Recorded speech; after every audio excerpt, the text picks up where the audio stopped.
We have a live poll this morning basically saying, would you take Lewandowski at Manchester United next summer? Now, he's out of contract. He's spoken openly about wanting to continue to play at the top level. Barcelona have been very open about wanting to move him on or not renewing his contract. So he is a free agent this summer. He will be 38 next August. 76% of you wouldn't go anywhere near Lewandowski. This is the story coming in this morning, and it's coming in from Sport in Spain.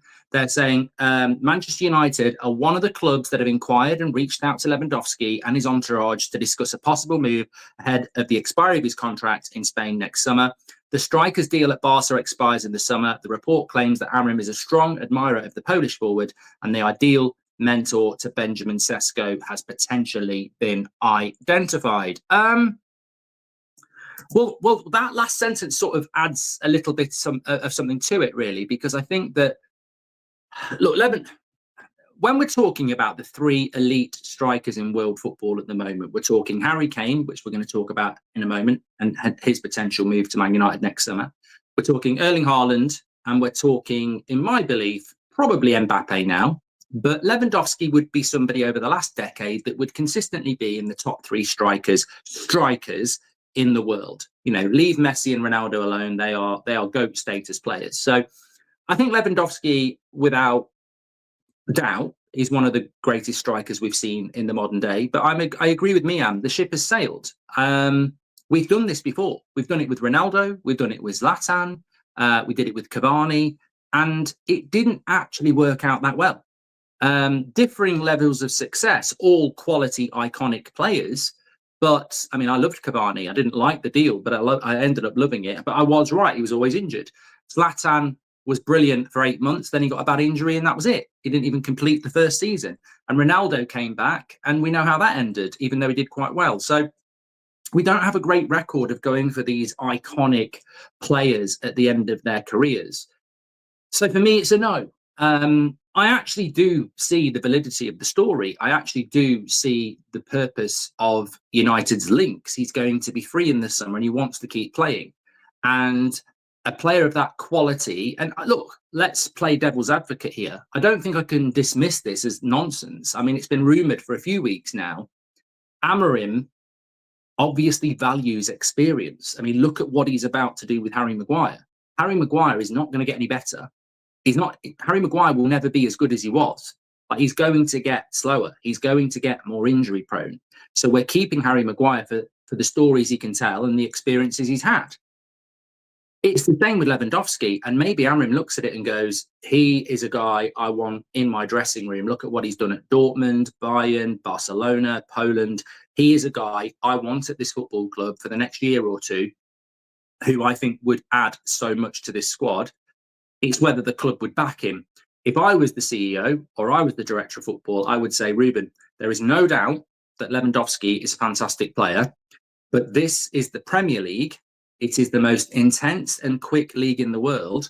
You want us to bring a 38-year-old in to mentor Sesko, and yet he will be demanding probably 200-300 grand a week because he's out of contract, and he will have offers from the MLS and the Saudi League, and maybe other clubs as well that might want him to start.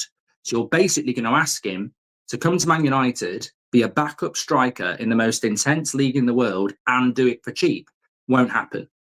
And that's it. It won't happen for that reason. So whether Amorim wants him or not, Man United won't do that deal. And I don't think Lewandowski will do it either, because there's no way he's starting for Man United at 38 in this league when he's never played in it.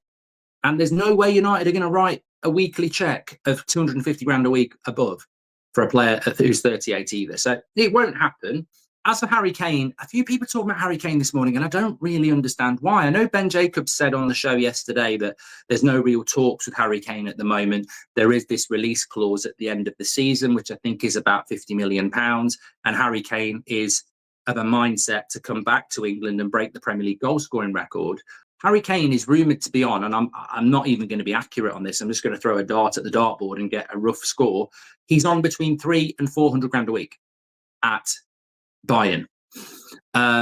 His release clause is £50 million, and I think he's 32 or 33.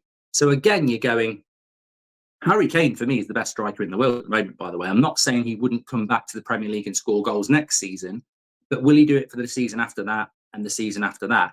And when you spend £50 million on a player and you give them 350 grand a week, you need at least 3 years out of them. And that's where it becomes a little bit like, and also your team has to work for Harry Kane. And what makes me laugh about people that say Harry Kane at Man United is that the system probably doesn't suit Harry Kane in the sense that he would want to drop and we've got 2 number 10s. So you'd end up with 3 number 10s. Who's going to be the wide players to run past him? Harry Kane works really well in systems like Spurs, where you've got 2 wide players running past him like Son, or for Bayern, where you've got 2 wide players like Diaz and Elise running past him and Gnabry behind him.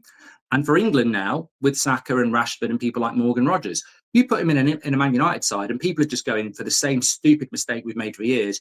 Wow, he's world class, he'll just score goals. And, Ronaldo did get 18 Premier League goals in a season, which was incredible. But I don't even know that Harry Kane suits our system.